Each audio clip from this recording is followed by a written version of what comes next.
बिस्मिल्लाहिर्रहमानिर्रहीम।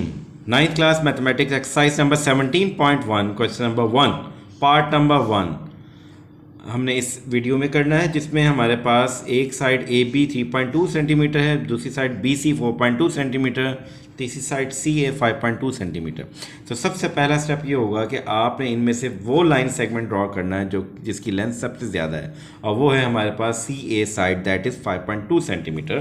तो very first step कि आपने यहाँ पर 5.2 सेंटीमीटर की एक लाइन सेगमेंट ड्रॉ करनी है।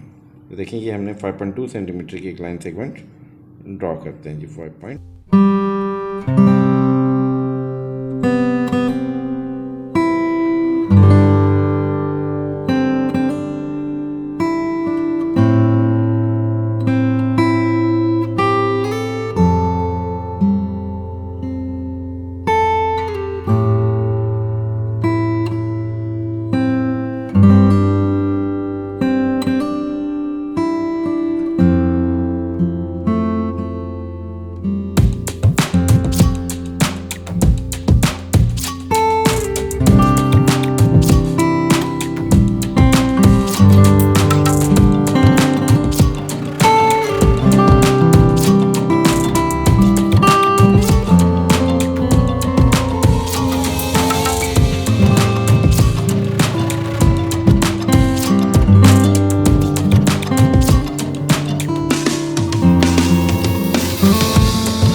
का हम लोग करना सीखेंगे। Thanks for watching. चैनल को आपने सब्सक्राइब भी करना है, शेयर भी करना है। Thank you.